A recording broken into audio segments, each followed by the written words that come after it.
But I want to break down a little bit of news today. I guess we've got so much weather news, I guess you could call it, with the earthquakes going on. Let's have a little bit of sports as well. We've got a story from the New York Daily News. Obamacare curveball. They point out that there was a game last week between the Cubs and the Giants. They had an epic 4.5-hour rain delay, they said. And the problem was that the ground crew couldn't cover the playing surface before the downpour. Now, it turns out this is actually a story about Obamacare in reality, because they said earlier in the night, the Cubs management had sent home 10 workers that would normally have covered the field so that it wouldn't have been totally trashed by the rain. They'd sent home 10 workers in part to keep them under the 30-hour per week limit so they could avoid paying health benefits under the Affordable Health Care Act. So there you go. If you think that it really doesn't matter, if all you want to do is sit there and watch sports, well, you know what? You're even going to have an effect on your sports. And, of course, it is going to affect everybody. It's going to affect a lot of people who are working minimum wage jobs.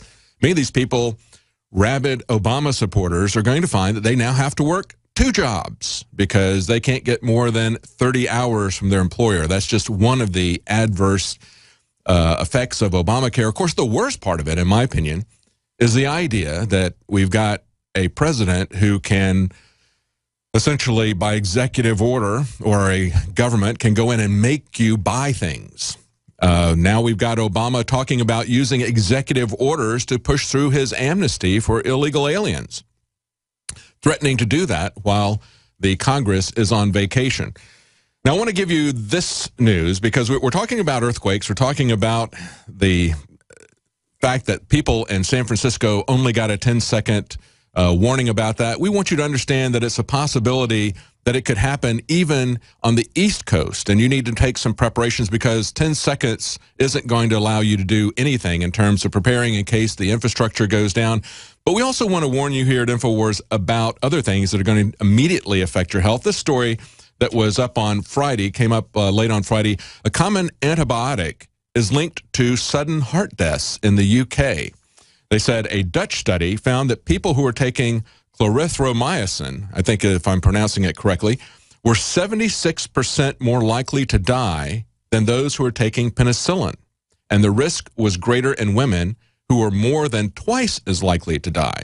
Now, this drug, clarithromycin, is used for respiratory infections, and they say that these were the dosages that are typically prescribed in England, 2.2 milligram dosages. So that's something, if you got anybody that is taking that, you may want to read very carefully the warning labels. Always read the warning labels and take them seriously. I know that my mother had a debilitating stroke late in life from an antibiotic that she took. So I can certainly understand that this would cause sudden heart deaths. It was actually, you know, you read these long lists of things or hear them on the commercials from the pharmaceutical companies. The antibiotic that she took caused her to have a massive stroke as a direct result of that. There's also a story that's up on InfoWars today. CDC whistleblowers, vaccines, and autism link may be silenced forever. We had news breaking last week from, it was a report from John Rappaport, and he was talking about how a particular whistleblower who worked for the CDC was about to go public with a link that the CDC knew of between vaccines and autism. And, of course, a lot of people have been pointing this out. There's a lot of information about this, but it would be something for actually to have a CDC document. He actually named the whistleblower, saying it was William W. Thompson, Ph.D., but now it looks like after he's been fired, it looks like he may also have been silenced. So you may want to look at that article.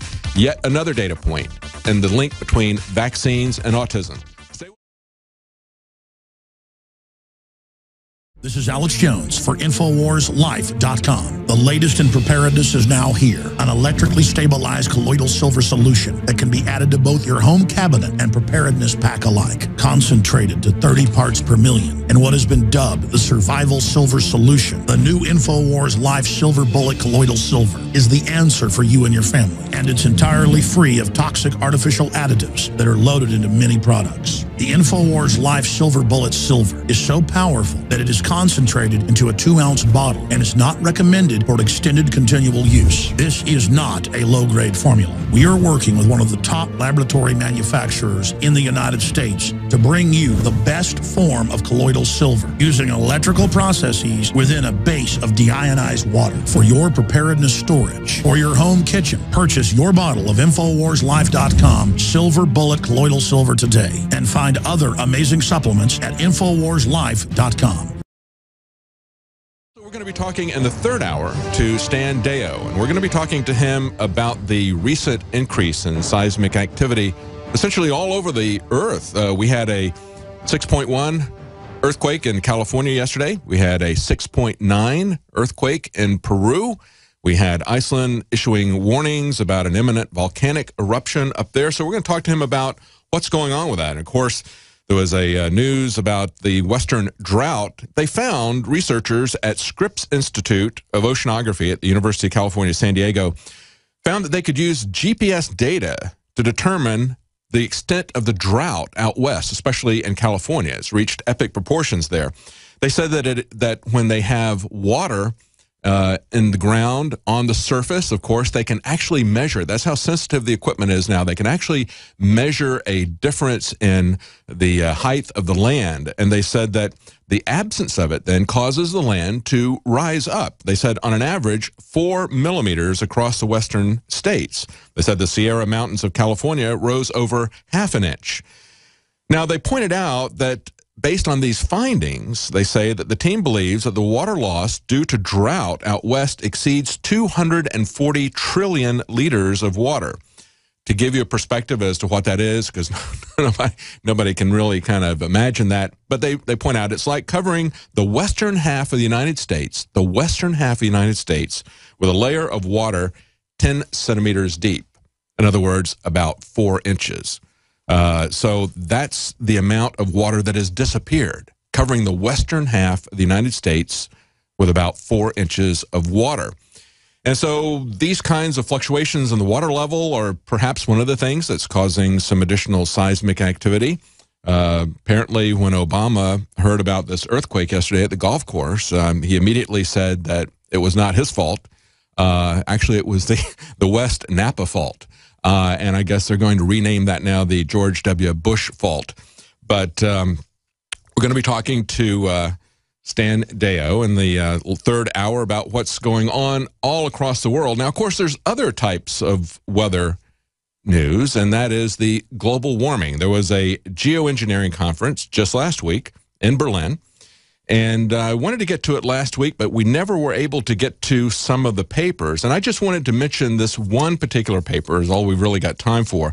This is by a guy who's one of the top climate scientists in terms of references. And I found it very interesting. Now, these people are looking at a way to control the temperature of the Earth because they believe, A, that there's global warming, and B, they believe that it is man-made global warming. So they think that they can now have man-made global cooling. And so they talk about engineering the climate themselves.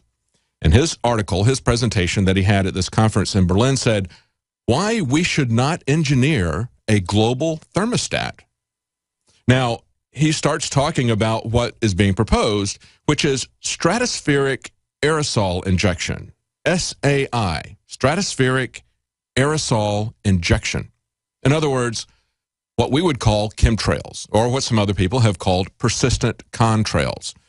This would essentially be interjecting chemicals into the stratosphere to try to make the Earth cloudy, to adjust the temperature. And of course, we've been able to see that type of thing in areas where they do heavy chemtrailing, where you see them doing persistent contrails in a grid pattern above areas. They can affect a temperature change. But they're talking about it in these papers as if it's something that, well, we are talking about the possibility of doing this, but we're not really doing it yet. No, they're doing it. It's the same thing that the NSA did. They always want to talk about, well, you know, we're not really listening to you. We're not really breaking the law. But, you know, it would be good if we changed the law so that we really could monitor you all the time. It's not really happening, but here's what we are thinking about. Here's what we're planning on doing.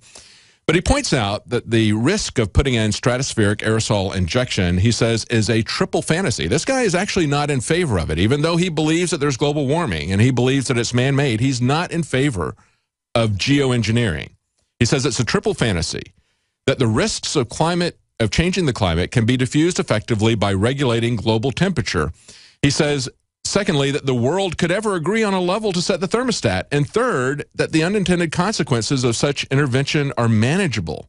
In other words, he's saying that, first of all, we don't know if it's going to work. Secondly, we don't know what the consequences are going to be. And then thirdly, who gets to set the thermostat if we're going to start changing the climate of the Earth?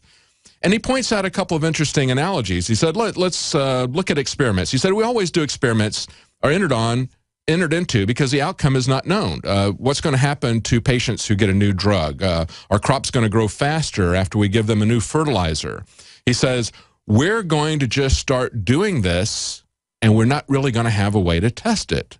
And that's exactly what I believe they have been doing. And many of us who've been watching the chemtrail situation, of course, now I guess we could sound more scientific if we called it stratospheric aerosol injection. Maybe we just need to change what we call it to get people to take it seriously.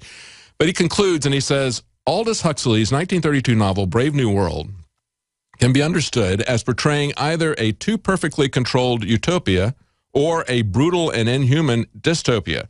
He says, I compare Huxley's tale with the vision behind the technology of stratospheric aerosol injection and other global sunlight reflection methods. In other words, are we going to try to control this into a utopia, or is it going to be a dystopian thing? And he points out that there's plenty of things that we could do to try to make life better on Earth just by looking at how governments and other institutions are affecting, for instance, our personal liberty. It's a very dangerous path that they're going down. And so they're actually, in this conference, it was interesting to see that they're debating this, but of course we believe that they already are doing it, and there's ample evidence that they've been doing it for quite some time. Now, in other news, James Clapper's office has declassified yet another set of fully redacted pages. If you're watching this, I want you to take a look at the screenshot here that they've got. To pull this article, guys, up. This is from Tech Dirt, and they show a couple of screenshots here of what is up there. And you see at the top it says secret, no foreign, which is no foreign eyes looking at this. And if they scroll down, you see two big white boxes. Then you see a heading that says the banner reads as follows, : and then it's all white. It's all redacted. Wouldn't you like to know what's in there? I would like to know. What they're doing is they're essentially complying with the court order to release these documents, and so they comply with it in name only by redacting every single bit of the document. The entire document is blanked out, and yet they say they've released the document. That's the kind of lies and lack of transparency that we see from the NSA, from James Clapper, from these guys constantly. Working with semantics, but they're lying to our face. He's not releasing the document if he's got it totally redacted. Now, wouldn't you like to see that? Wouldn't it be interesting if they posted an unredacted copy of these documents somewhere on the internet by mistake? You know, that actually happened. That actually happened with the TSA. We reported on it here at InfoWars. We're the only ones who reported on it. That actually happened as John Corbett sued them. And of course, he's the engineer who was exposed to vulnerabilities in the scanning equipment. And as part of his lawsuit, he was able to review their documents. And they mistakenly put the unredacted documents up on pacer.gov. And of course, you can see the past articles that Adon Salazar has done. We did reports on the nightly news. Nobody picked this up. The amazing thing is that in the unredacted documents, you can see the TSA is saying that there is no, and this is in 2011, the TSA itself wrote that there is no threat against airports or airplanes. At the same time, they were threatening to shut down all air traffic control into Texas because the Texas state legislature had passed a bill in the House. It was going before the Senate. They'd passed a bill nearly unanimously, or might have been unanimously, saying that they were going to put limits on them being able to touch children. Now we find out in an article that came out last week, researchers are easily slipping weapons past the TSA's X-ray body scanners. This is an article from Wired magazine that came out the end of last week, and they said 2 years ago, a blogger named Jonathan Corbett published a YouTube video that seemed to show a facepalm-worthy vulnerability in the TSA's rapid scan full-body X-ray scanners because metal detected by the scanners appears to be black in the images that they create. He claimed that any passenger could hide a weapon on the side of his or her body to render it invisible against the scan's black background. The TSA dismissed his video, and they even, listen to this, they even called reporters at all the mainstream media to caution them not to cover this video. Hey, if it wasn't true, if it wasn't a fault in their system, why would they not want anybody to know about it? Now, this is what's happened now. A team of security researchers from the University of California at San Diego, the University of Michigan, and Johns Hopkins Universities have been testing these devices, and they're releasing their findings. And not only did they find that Corbett's weapon hiding tactic worked, they also found out they could pull off other disturbing lists of possible tricks, such as using Teflon tape to conceal weapons against someone's spine, installing malware on the scanner's console that spoofed the scans, or simply molding plastic explosives around a person's body to make it nearly indistinguishable from flesh in the machine's images. But of course, we have to give them carte blanche to touch our children, to touch us, to do anything that they wish at the airports.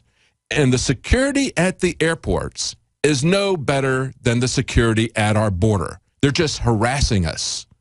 They're not harassing anybody at the border. They're not harassing the people coming into our country. Of course, 100 miles into the border, they harass American citizens then, saying that it's in the name of checking the border. They don't put anybody at the border, but they put people 100 miles in so that they can stop American citizens. Same thing is happening at the TSA, and they point out this. They said, well, it's really surprising because they tested these machines presumably without an adversarial mindset. It's a crony capitalism mindset. It was to pay off Michael Chertoff, former first director of Homeland Security under George Bush. That's why they put the TSA machines in. We'll be right back. Stay with us. Do you understand how dark it is? How far down the line we are? How late it is? I wanted to go over some more tech news that came out last week, and it's not just technology news, it's also political news that has a very definite political spin to it. Just last Monday, the federal government started talking about how they want to mandate vehicle-to-vehicle communication. This is the National Highway Traffic Safety Administration, and they want to mandate your cars sending radio signals back and forth to each other, transmitting data about the car speed, the direction, the position to other cars that are in the same area. Now, it's news to me, actually. I hadn't noticed this yet, but they're going to mandate that all new cars have rear view cameras by 2018 as well. That's something different. That's something else that you're going to wind up paying for. But this V2V communication is something that you really ought to stop and consider what's going on. Of course, the transportation system is very important to the government as a military logistical aspect to it. That's why we have our interstate system. Our interstate system was enacted after World War II, and of course it was under President Eisenhower. Before World War II, Eisenhower had written essentially, it was either a book or a pamphlet about a trip that he took with a large military contingent going from one area of the Northeast to another area, and how difficult it was to move from that one part of the country to the other part of the country because of the road system could not support the military vehicles. Then, of course, during World War II, they got a good look at Hitler's Autobahn and said, that's what we need. It was sold to the American public essentially as a way, as a convenience for our traffic, but that was really their concern. Greasing the skids and having logistical support facilitated by some kind of an Autobahn facility. That's why Hitler built it. That's why the U.S. government built it. They want to control transportation. It's a very important control node for the public. And I remember back in the late 80s, early 90s, going to a Raleigh City Council meeting where some city councilor had just gone to Russia, and she was gushing about the fact that you could ride the subways there for just a nickel. And we need that kind of transportation in this small town. And so we've seen this happening over and over again, that small towns want to get these light rail systems. They can get a lot of money from the government, but nobody wants to ride them. They're not very effective because they're not individualized. Now they're coming up with what they call self-driving cars. I think a better term is robotic cars. These are not self-driving cars. What you have now is a car where you drive yourself.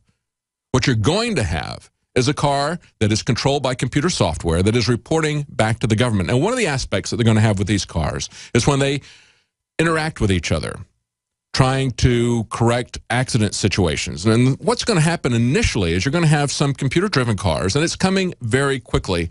It was just back in April that they started talking about how the legislative hurdles are being taken down for testing on the roads in Europe as well as in America. And all the car manufacturers want these legislative obstacles taken down so they can move forward with their research and do final testing on the highway. But it's more than that. Our government is actually pushing to mandate V2V communication, vehicle-to-vehicle communication. Think about the problems and what can go wrong with that, of course. That allows hackers to come in and communicate. It lets anybody look at what you're doing. A hacker can break into your car then and take over the controls of your car if it's operating that way. And of course, we've seen that happen with the Internet of Things. It wasn't that long ago that General Petraeus was bragging about the fact that your toaster oven and your refrigerator are going to be listening to you. We've now seen hackers go in and take over refrigerators that were hooked together on an Internet of Things within a house system. Very unsophisticated controls on that. They turned them into spam bots. That's right, spam coming out of your refrigerator, but not the kind of spam you eat. That's what they can do. They can be more malicious in this type of thing. But there also is an interesting take on this. We covered on the nightly news last week about the idea that if the cars are talking to each other and working out what's going to happen as a crash is imminent, they might start doing some arbitration based on who is in the individual cars. Are they going to drive your car over the side of the cliff because there are more people in the other car than there are in your car? Or maybe there's younger people in the other car than in your car. Or maybe there's an insurance comes into the equation here. Maybe the insurance companies are looking at it and saying, well, send the cheaper car over the cliff because we'll have less of a liability in this that we have to pay for. A lot of things can happen with it, but the main thing is the concern that all this information is going to be stored and sent back and controlled by the government, that they will then monitor everything that you do, as we see with the new Corvettes, looking at how fast people are accelerating. Use that to raise your insurance rates, to drive the few remaining manual drivers out of the business of driving their own cars, and have the government control all transportation. We'll be right back.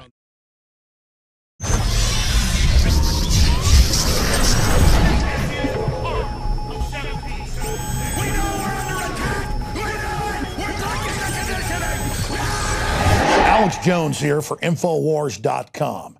We're going to be intensifying our efforts to awaken free humanity to the scourge of the globalist in the month of July. And starting this July 4th, we are going to slash prices in a celebration of true Americana, the Bill of Rights, the Constitution, and the Declaration of Independence on all of the Made in America products that you will find at madein1776.com or InfoWarsStore.com. We're talking about Made in America belt buckles in brass and nickeled brass that state it loud and proud. Molon Labe. That's why we have the best-selling Made in America men's and women's Molon Labe Infowars.com shirts. Ladies and gentlemen, this is a win-win.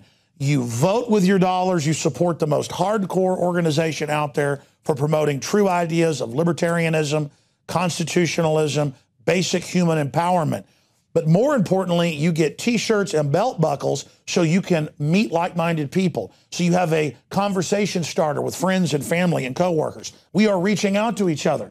And you also throw it in the face of the anti-gunners and the rest of the parasites out there that you're a free man and woman, and that you're not going to be a slave, that you're not going to be intimidated to shut up by their tyranny that they call political correctness. That's why in the month of July, we have got giant specials on everything at madein1776.com. But to expand the InfoWar, we're offering the biggest special in the history, 13 years of PrisonPlanet.tv, our multimedia platform. We're offering the equivalent of more than 5 months free right now when you get a membership at PrisonPlanet.tv, and you get 11 memberships that can be used with the same username and passcode so you can share it with friends and family. Now is the time to fund the war bonds. Now is the time to fund the info war. Now is the time to get aggressive. Now is the time to double down. Now is the time to realize you are the people that made the info war so successful and one of the leading lights worldwide against tyranny.